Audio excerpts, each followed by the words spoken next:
I never expected to be an old man with AIDS. At 26, I thought I would never live to see 30. I was diagnosed with lupus nephritis when I was 19. Taking medication is saving my life. Raising kids with chronic illness is very difficult. Medicine is our survival. Having a child with Down syndrome, my goal as his father is to help him live the most fulfilling life. There's a conversation happening in Washington right now, and I just hope that when politicians are debating about this, that they remember patients like me. Politicians talk a lot about cost cutting. And I don't think that they drill down and ask at what cost. Insurance is great until you actually need to use them. Walk a day in my shoes and live our lives, and then you tell me that I can't have the med that would make my kid better. People with Down syndrome are susceptible to numerous chronic illnesses and diseases, Alzheimer's being one of them. As a father, I'm just not willing to sacrifice the one treatment that could help my son. There are more families out there like ours. Things need to change. This isn't a left or right issue. It's a human issue.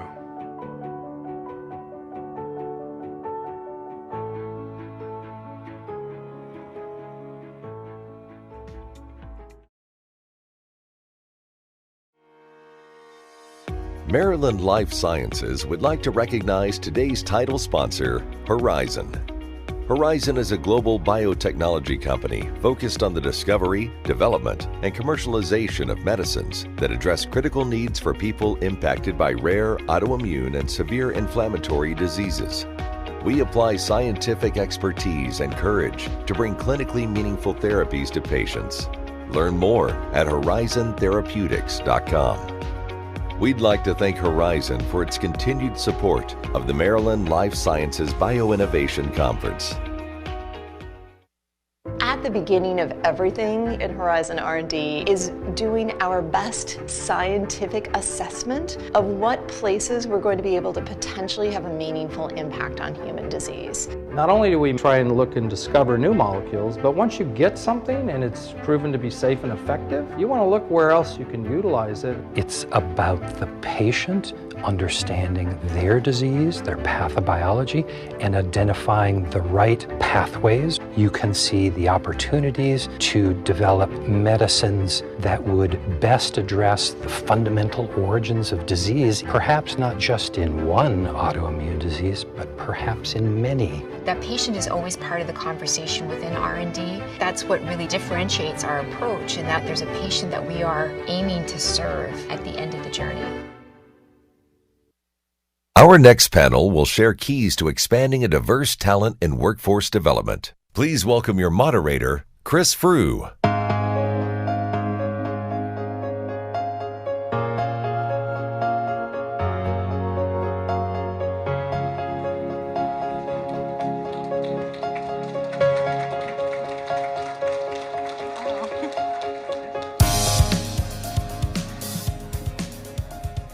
Hello, everybody. How was lunch? Good. What a great morning. There's nothing more energizing than being at the Bioinnovation Conference. When you're around hundreds of peers and entrepreneurs and people that go to work every day to make an impact, I mean, personally, I feel like I leave with superpowers every year. So I'm thrilled to be here today. Thrilled to have a discussion about what I think is one of the most important topics today for our industry, which is diversity and workforce development. The future is going to be built on science and technology, and it's imperative that we do not leave anybody behind in that future economy. So today I'm joined by three amazing guests. Adriana here is calling live from Howard University, right? Welcome. Thank you. Holly Copeland, who is the Senior Director of Corporate Social Responsibility, Sustainability, and Impact at Horizon Therapeutics. Welcome. Thank you. And TyNeisha Banks is Principal at Perspectives Math and Science Academy, coming from Chicago. Welcome. Thank you. So I wanted to start today and give everyone an opportunity to make introductions, starting with you, Holly. And before I let you talk about yourself and Horizon, I just want to bring up something that stood out to me about Horizon, which is what it says about your culture on the website. It says, working at Horizon is more than a job. It's about giving back, growing personally and professionally, and affecting lives. And above all, it's about passion. So I have no doubt you're going to see that today. So could you introduce yourself and tell us a little bit about the Horizon Scholars Program? Sure. Well, thank you for having me. It's a pleasure to be here with all of you today. I'm very excited to share the unique attributes of this program that we've built in partnership with academic partners all over the world. But before I get into that, as was mentioned, I oversee our corporate social responsibility, sustainability, and impact work at Horizon. It's a very long title. Basically what it means is I work on our philanthropic strategy, making sure that as we grow as a business and we do well based on the ecosystems that we exist within, that we are also investing in those ecosystems in positive ways. The Horizon Scholars Program is one of many programs that we've created over the last several years, and there are a couple of very unique differentiators between a typical scholarship program and Horizon Scholars. Holistically, we are partnered with 9 academic institutions all over the world. We have 40 scholars. And in addition to providing financial support, which is probably what you've all come across in previous iterations with scholarship programs, we focus on debt alleviation. So we work with the academic institution to understand what is that debt gap that exists for students after full financial aid and scholarships are applied. The reason that's important is because if you are a student and you're utilizing financial aid, oftentimes it doesn't cover the full tuition. Actually, it doesn't even come close to covering the full tuition. And so the need for you to have to work while you're studying can be burdensome. And so we focus on that gap at each of those academic partners. And then we also pair our scholars with an employee mentor who continues to work with them throughout their academic training. We provide quarterly programming, and then we also provide a track for internships and jobs. So just a really holistic program to focus on how we can cultivate our future diverse leaders, which we all know are necessary for better health outcomes. Fantastic, thank you. TyNeisha, can you introduce yourself as well? Tell us some more about Perspectives. Sure. My name is TyNeisha Banks. I'm the principal of Perspectives Math and Science Academy. It is a STEM school located in the historic Bronzeville community of Chicago. Our student population is around 98% African American. And so at the Math and Science Academy and with Perspectives in general, the core of who we are is rooted in our A Disciplined Life curriculum and culture. It's a social emotional learning component that really lives and breathes and is truly the fabric of Perspectives. So students take in A Disciplined Life class every day where they learn about these 26 principles, things like communicate effectively, love who you are, be a lifelong learner, live a healthy lifestyle, that are really just what it is to be a productive, ethical citizen. And so we couple that also at the Math and Science Academy with advanced science and math course offerings for our students. We're also proud to share that we've expanded that into career certifications for our students to provide both short and long-term pathways to financial resources, and largely that's been funded by Horizon, and it's through that we're able to enhance our science and math course offerings. That's fantastic. And Adriana here is Horizon Scholar recipient here at Howard University. Adriana, can you introduce yourself? I'd love to hear a little bit about your experience through that program and where it's brought you. Hello, so my name is Adriana Emery. I am a sophomore health science major from Chicago, Illinois. I currently attend Howard University. I'm a Perspectives Math and Science Academy alumni, and as you guys know, I am a Horizon Scholar. And my experience within Horizon has been nothing but great. They have provided me with a team of people, 2 great mentors who are very consistent with helping me achieving my own personal goals and success. And they've also provided me with multiple great opportunities, specifically opportunities like speaking opportunities like this. So I'm very grateful. That's fantastic. So, and you are a sophomore, is it? sophomore health science major. That's fantastic. Great. So two things just in that first introduction that I've heard that seem to be consistent is holistic. Holistic approach on your end, holistic approach to how you're addressing students. TyNeisha, maybe you could expand on that a little bit and talk to me about, the partnerships that you create, such as with Horizon. Who are the stakeholders that you engage with, and what makes those relationships good? Yeah, so obviously our stakeholders are our students, our families, our staff, our communities, and then also these external partnerships. And chiefly the partnership with Horizon is like really what is so impactful and really helps us to, well, let me take a step back. I did not share that Perspectives Math and Science Academy is like a school that one would consider like in an underserved community. And so with that, a lot of times just being able to provide students with equitable opportunities for them to have just really, truly a meaningful and productive and successful, financially stable adult life is very difficult. And so with like the partnership with Horizon, we're really able to extend and expand on just what we are able to offer our students and the resources that we're able to provide. And so I think like the biggest asset to that is just like opportunity. So providing our kids with opportunities through like the different speaker series that Horizon offers, through the Horizon Scholars Program, through just different funding of other initiatives is what's most important and most impactful. Yeah, that's great. So participating in these opportunities, a big part of it is reducing gaps, right? And Adriana, I'll come back to you. I promise to make you talk as much as possible since you didn't make it here today. Tell us your experience coming from that program into the university. What are some things that it prepared you for? And maybe share with the audience, because I think that we're all here to learn and we're all here to try to understand how we can kind of improve workforce development in general. What are some gaps that were there for you that existed that you can share with the audience? Some gaps. So I personally don't feel like we were prepared as far as preparing for future careers or like preparing to go into STEM careers specifically. Some kids, they decide, oh, I'm going to go into this career, and they aren't aware of the fact that it is a STEM career. And they don't understand the importance of not having access or the importance of not being fully prepared. But like speaking of education, every school don't have that opportunity to provide their students with the resource. But what I would say is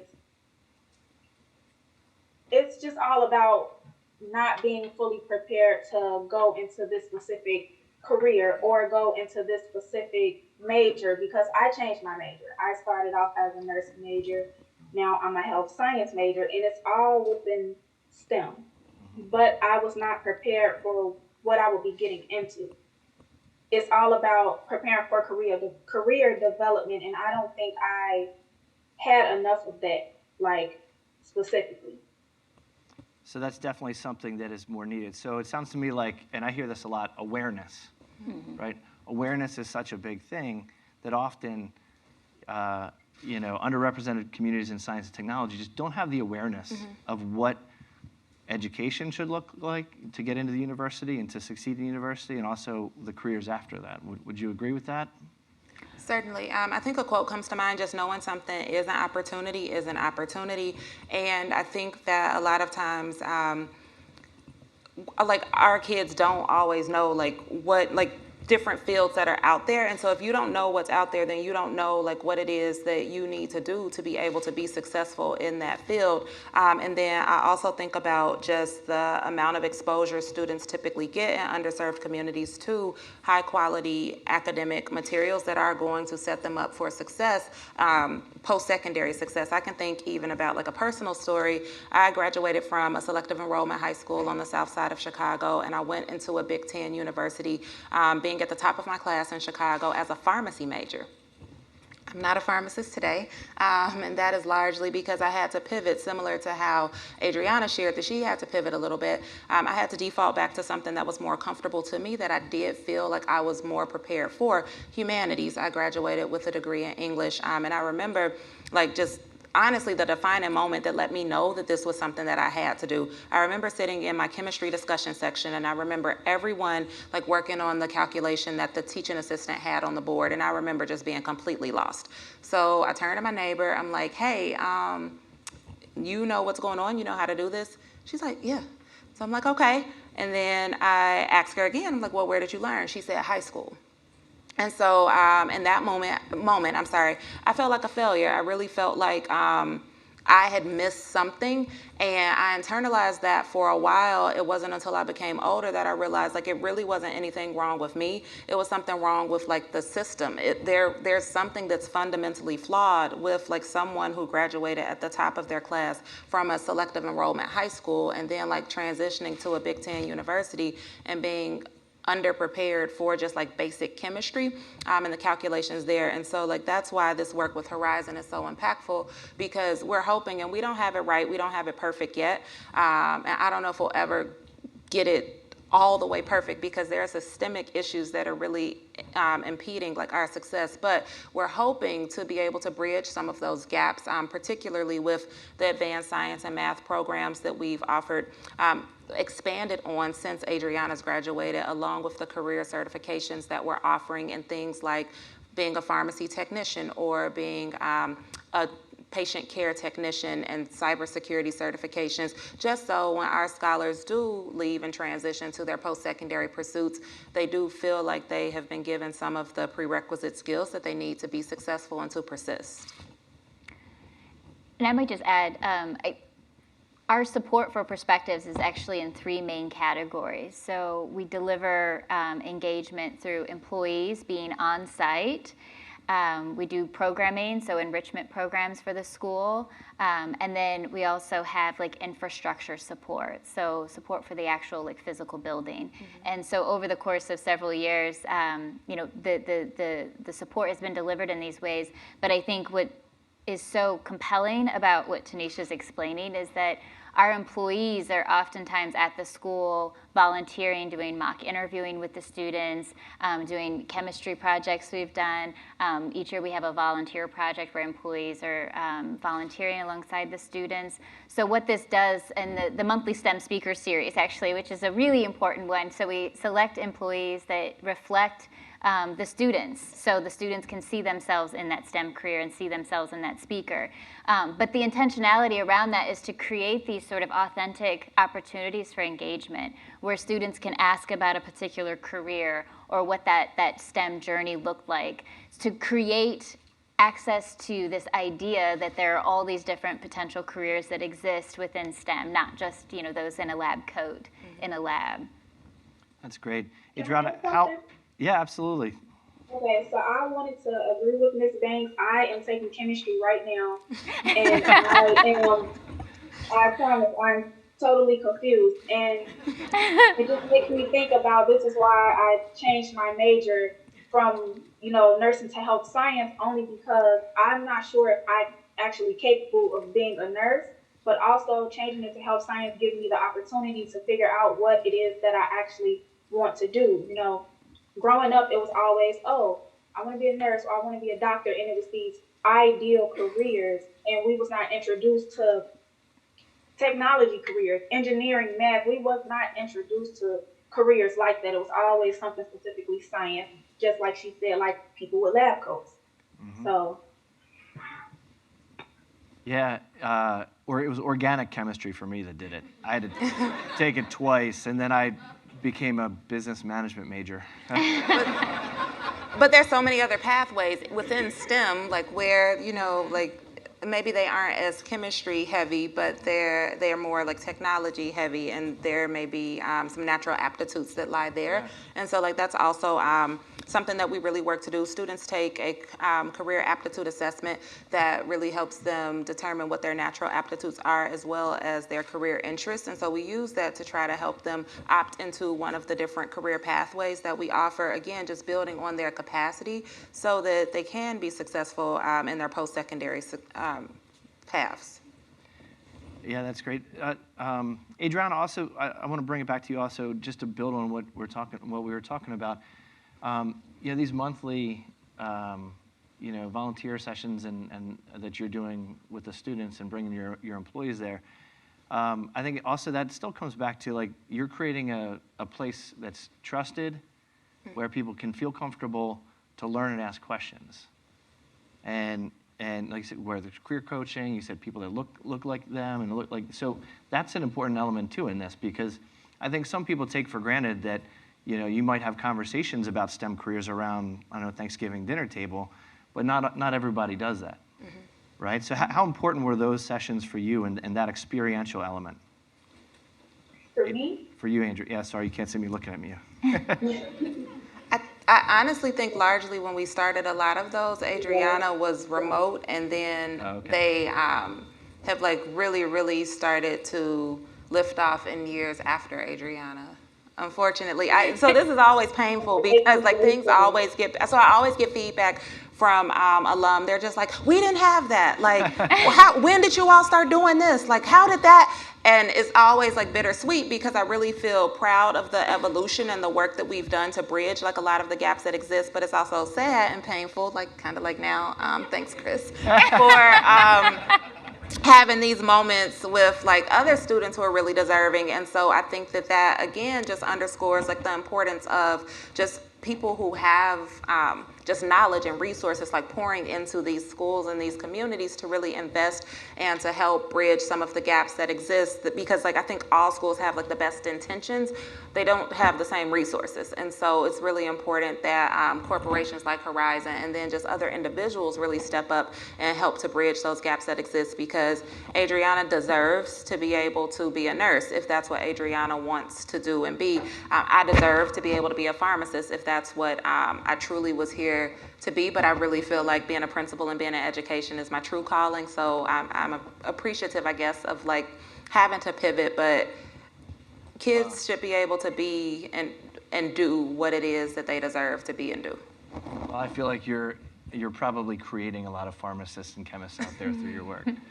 Holly, how important were these elements into what went into creating the Horizon Scholars Program? We've covered a lot of different other elements today, other than just writing a check, right? How important has that been? Maybe you can talk a little bit about the evolution or the foundation of where it was built on. For sure. So at Horizon, giving back is something that we have authentically integrated into the very foundation of the company. So we're a little more than a decade old, so we're a relatively younger company ourselves. And when I was brought on board about 8 years ago, we were still very much in a startup space, right? I was in a shared office building in a shared office with 2 other individuals. And at the time, our founding CEO, who remains our CEO today, was very passionate about wanting to build a different kind of biotechnology company, one that really embraced this idea of community and giving back from its inception. And that was codified because he invested in CSR and building our work before the company was even profitable. And you fast forward to today, 8 years later, and it was such a powerful decision to make, because what it's done is create this virtuous cycle that attracts the kind of talent that further fuels our mission. And so in taking that approach or that ethos and applying it to how we show up in our community and impact, our intention in partnering with Perspectives was that we wanted to go deep, right? We didn't want to have a superficial partnership where we kind of provide support for a robotics program 1 year, or we build a science lab. We really wanted it to be something long-term that we could build and grow with over time. And so the intention initially was to sit and listen, to understand what the needs are at the school, and then for us to invest in those areas to really make it easier for TyNeisha and her team to go about their work, which is educating kids and positioning them for success. So Horizon Scholars was really born out of that idea. Like, how can we work with these students starting in 6th grade at Perspectives and stick with them until they're in the workforce, hopefully working at Horizon, right, Adriana? Like, this is why, that's right. But that's the intention, is like, we know that you can't just like pop in to a student's life and expect that this one little piece that you touch is gonna somehow be transformative. And so instead, we work on the infrastructure, we work on the programming, and then we wanna support the students throughout their journey. Yeah, that's great. I mean, as a recruiter by nature, what stands out to me is I think about that all the time. Like, what is the culture? Like, who are you attracting to your company? And what you said, it was, even before you're profitable, it was part of your culture that we're going to create this corporate social responsibility, and we're going to build that into who we are. Probably not even realizing that 10 years later, it's going to be a magnet for attracting the right people, more people, diverse people. You know, I wonder if you had that foresight there before it was. Well, I don't want to speak on behalf of our CEO, but I suspect he had an inclination that this was going to create the kind of work environment we would all want to work in. Well, I hope that's inspirational for a lot of people listening today, because I think that's something that comes up often is, well, when we make money, when we're profitable and we get our drug on the market, we'll start a program. But what I'm hearing is that it's never too early to start that and to build that into the culture and to the company that you're creating, and there's going to be an impact, on the most important thing in your company, your people, early on. That's exactly right. And I would say even our partnership with Perspectives being the case study that we're talking about today, we started small, right? Like, if you're a small team and you don't have a lot of budget and resources, then you really talk to your employees about what's important to them. For us, our employees really wanted to roll up their sleeves and give back, so maybe it's organizing a volunteer project. I think one of the first projects we did at Perspectives was a holiday drive, where there's a certain population of students that struggle with transitional housing needs. And so we worked with the school to identify wish lists for the kids and their families, and we got our employees, running around as secret Santas and gift wrapping, and it was such a rich experience, and it really launched something that really started out of employees' personal pockets to want to give back during the holiday season into this very robust, vibrant partnership. Quite nice.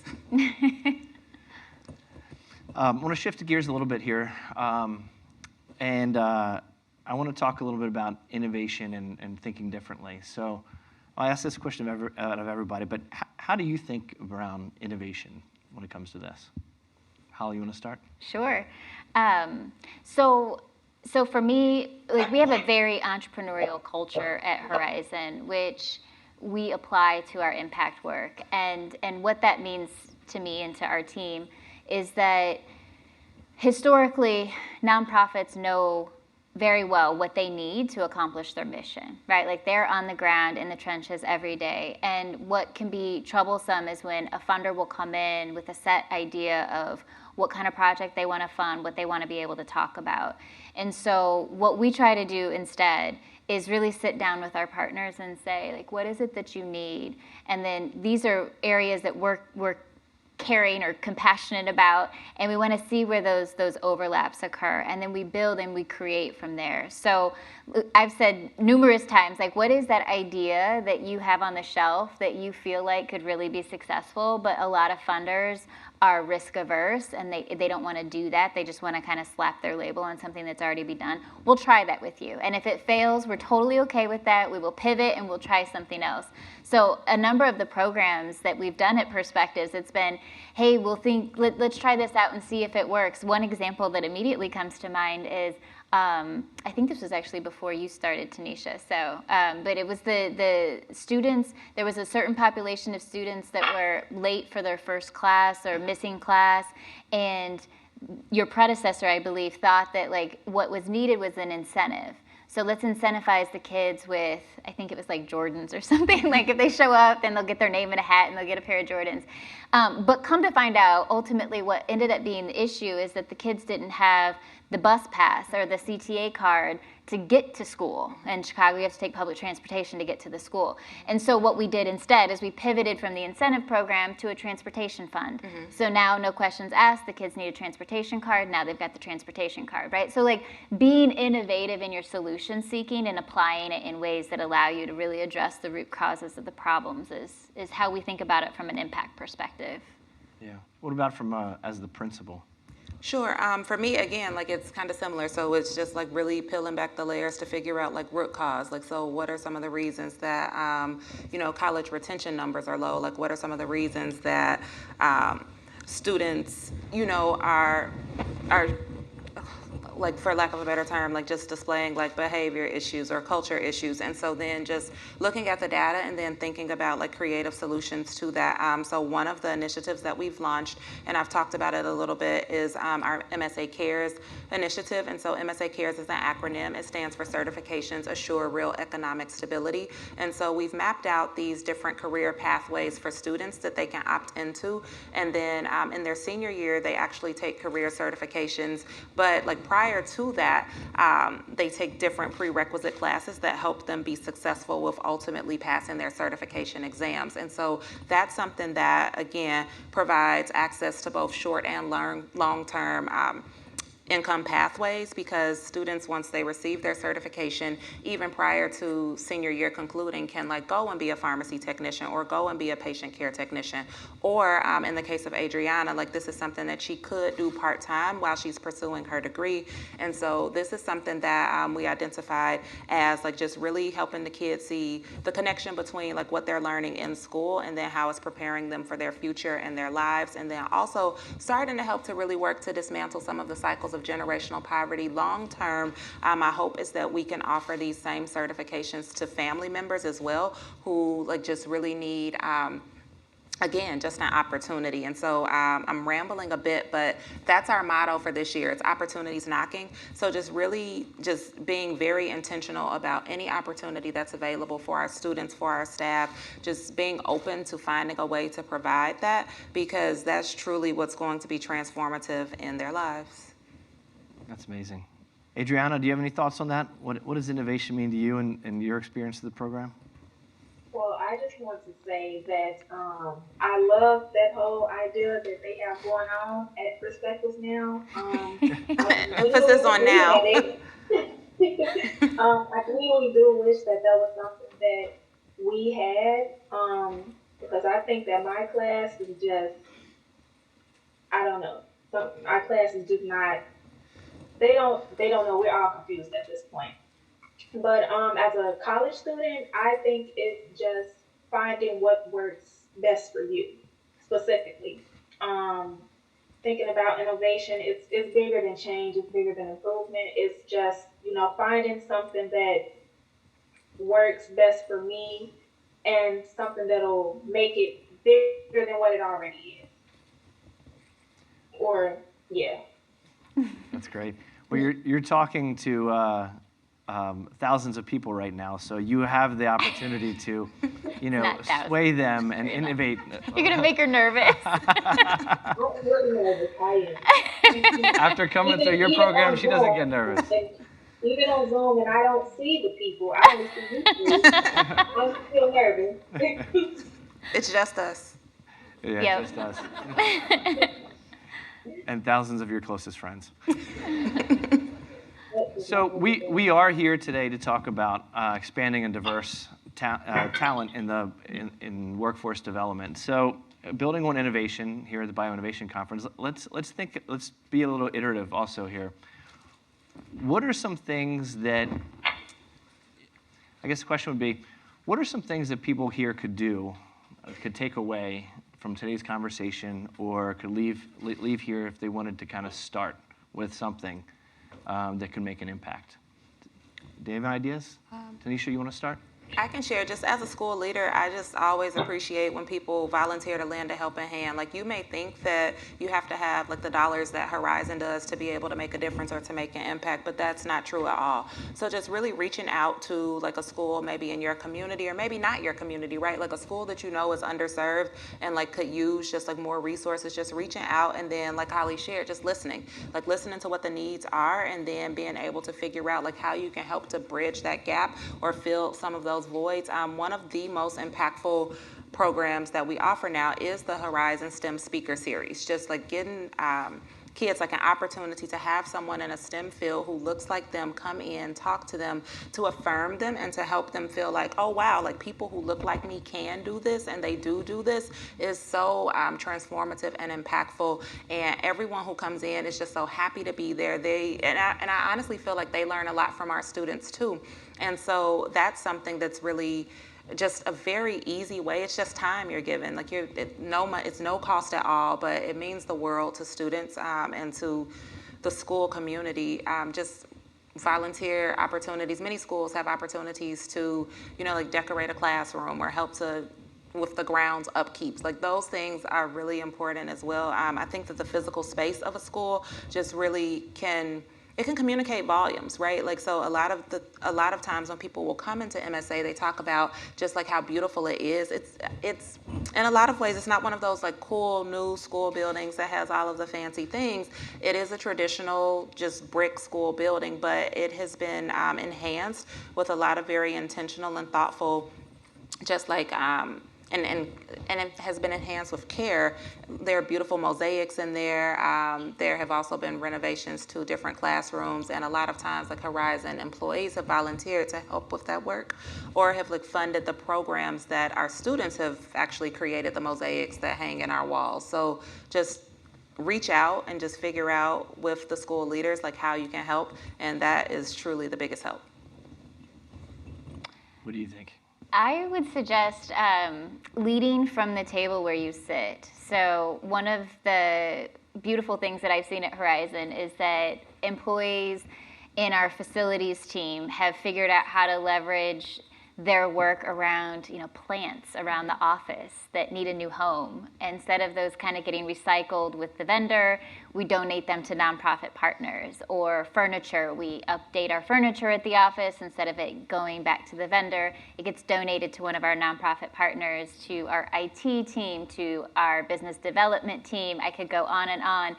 All of our employees have really embraced this idea that they have some intrinsic skill set that could be valuable for a nonprofit. And so they're very eager to do that. So think about where you sit in the organization, what skills or assets do you bring to the table, and then try to find a way to kind of apply them and organize others to do the same. Great. Adriana, what would you advise? How could Oh, go ahead. No, go ahead. Okay, well, I agree with Ms. Banks. I think it's all about being a mentor. As a student and a college student, I think that a mentor is somebody that I'll always need. It may be things that you think you know that you don't know, and it's just, about bringing more awareness. Like I said before, some students, they go into, these careers or these subjects and they don't know the half of it. So it's just all about being a mentor to that person and, being somebody that person can come to about any question that they may have or about any, problem that they need to solve. Yeah, I think it's so important. So there's no shortage of ways and opportunities for all of us to get involved for expanding diversity in our workforce development initiatives. I think that's hopefully clear from today. I want to leave some time for questions from the audience for us, but first I want to thank our panelists here for an amazing discussion. Hopefully we're leaving you more inspired, more aware, and with some things that you can take back and take some action after today. So thank you all. Thank you. Thank you.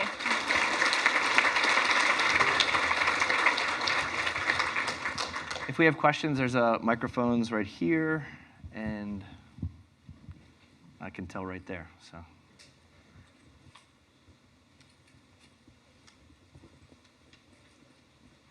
Thank you you so much for the session, very informative. I guess my question is for you, Holly. How did you structure the mentoring program at Horizon? How did you get volunteers? How did you manage the pairings? How did you set the goals and the duration? A little bit more information about that would be appreciated. Sure. We're actually going through that process like right now, so I can speak very knowledgeably about that. So each year we send a survey to our employees, and it's really intended to be like a holistic snapshot of employees that want to serve on a nonprofit board, and if so, what are the topical areas that they're interested in? Do they want to set up a volunteer project for a team member? And then do they want to volunteer? And if so, what kind of organizations might they want to volunteer or mentor at? And so through that survey process, we're able to identify employees that want to self-identify as being mentors. And then we go through a couple of layers. So for example, we have 4 HBCUs that are partners, historically black colleges and universities. And so our employees that attended an HBCU, like we try to match them up with a student, a Horizon Scholar that's attending an HBCU, because that similar lived experience can be helpful. So it really requires that we have a team member that kind of look at the similarities between the profiles of the employees. Perhaps it's their area of study matching up with the major of the scholar. But I will say it's not time consuming, right? Like you can send out, we don't use SurveyMonkey, but like that's a free service that anyone can use. You ask your employees a couple of these questions, and the next thing you know, you find a place that needs kids that need to be mentored, and you've got matches. So it's not incredibly time consuming to set up the process. Hi, Mark Shennerman from BC. Thank you for all the information on this excellent Horizon programs. Very informative. Just wanted to make sure that everybody here in the room also knew that there are other mentoring programs in this area that have been very successful, including a student-run mentoring program that operates out of Johns Hopkins University, run by the Hopkins Biotech Network. Johns Hopkins is partnered with UMBC and the organization called CAS to match industry scientists with graduate students and postdocs in the life sciences. And this program's been running successfully for about 5 years. We run cohorts in the spring and the fall, and typically we match about 40 or 50 graduate students or postdocs with industry scientists. So this is another model to think about, a student-run model, but it's been very successful. Great, thanks for sharing. Hi, thanks for this panel. This has been really informative. I have a question more about the program structure. Do you have incentives for your employees who are mentors? Is that part of their performance review? Or, I mean, obviously there's a personal incentive, but if there's anything from an organization that's going to the mentors? No. So we haven't, and who's to say that won't change over time? But at the moment, it's really an opportunity for employees to opt in. I think one thing that I've heard is that sometimes there can be restrictions placed on the amount of time that an employee can use during the workday to give back. We don't have that yet, and I'm hoping it'll stay that way. I mean, there's just kind of a blanketed acceptance that it's really part of an employee's personal development and leadership development to give back, and so it's been something that's really been endorsed. So we have, volunteer projects that happen with teams, sites, company-wide, all throughout the year. And then if there's a mentoring opportunity, it's okay that you do that. Yeah. Great. I have one more question, actually, also. Mm-hmm. I keep thinking about chemistry. You brought up really bad memories in this whole thing. So I'm thinking about your experience in coming to college and or sitting down next to someone next to you, both being first in your class and not having the same experiences that got you there. What advice would you have for, HR and recruitment? Now let's think about after college, after university, or in the interview process. What advice or what awareness can you share to HR recruitment about how they should, keep an open mind, how programs should be adjusted, how qualifications should be adjusted. Any thoughts on that? Yeah, I just think that all people deserve opportunities. I even think about my career, and I did not necessarily go to school to be a principal, but here I am, and I feel like I'm doing a pretty good job at it. But it's really just because I've been given the opportunity, because people have identified certain skill sets that I've had, and feel like, you know what, maybe with some coaching, maybe with some development, I can support her growth. And so I think just being open-minded, which is again one of the principles of a disciplined life at Perspectives, being open-minded and just knowing that sometimes on paper, people may not have the prerequisite skills that we've decided one needs in order to be successful, but just taking the time to be willing to invest time to coach, to develop, to know when somebody has the grit and determination, but just may need a little bit more TLC is, I think, something that HR departments and anyone in a position of power should just adopt as a mindset. That's great. Well, and sorry, just one thing to add on that too. There is value in diversity of thought and diversity of experience, right? There's all these studies now that come out that you have better outcomes, better innovation when you have diverse people around a table. So it's an investment that yields dividends if you think about how can you get more diverse perspectives represented in your decision-making areas. That's a great point. Great point. We have 3 minutes left. We'll try to get the 2, but we might not be able to. You have a question? Hi, my name is Carla. I'm from Georgetown University, and I just want to first of all thank you guys for having this type of panel discussion, because it's very important. Career development goes a long way, and it starts at a very young age. I am the career advisor for our biomedical students, and so a lot of these conversations, we do see that at a university level. So my question to you guys is, what can the university do from this side to help our individuals work better in those areas? And I know there's internships, there's a lot of organizations that are willing, but not all of our students have that access because they're international students. And so having that gap there, how can we help those individuals to really bridge that gap when it comes down to international?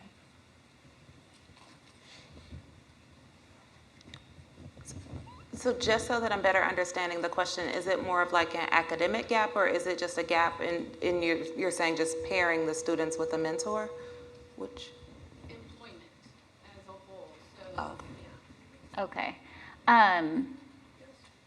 I feel like maybe it's a play on the STEM speaker series, right? It's an opportunity to get area employees to talk directly with the students about what sort of skills are required of a particular field, how they can identify their own assets. We've talked a lot about this with youth, is there's the things that you can write down on paper, like what your degree major is in, what classes you took, how many were AP, et cetera. But then there's also those soft skills that now is redefining what it means to be a leader and a contributor within an organization. And so to kind of understand those skills that you may or may not have, and to kind of lead with that in the conversation, might help balance out whatever they might bring to a potential employer. But having the employers kind of talk about those needs would be maybe helpful to the students. Brian, really quick. Hi, everybody. Thanks so much for your talk today. My name is Brian Gaines. I'm the CEO for Learning Undefeated. We're a local nonprofit organization focused on driving race and gender equity in STEM. We work with middle and high school students to get them on a path to careers in STEM. So it's great to hear from our high school folks. And I would just encourage folks in the room to think earlier in the process. I know everybody's looking to hire people, but starting earlier is how we can get this going. I would just say we've got a number of different programs. We work with a lot of volunteers here. If they're looking to volunteer, we have great programs. A program called Emerging Leaders in STEM that work with Black and Latino women to get them on a career path. So there's a lot of opportunities. I know folks in this room are interested in volunteering. We have a lot of programs locally to do that. So I just wanted to put a plug in for that. Fantastic. And thank you guys for being here. Thanks for our other student out there too. Good luck with her. All right, well, let's have another round for our panel today. Thank you all.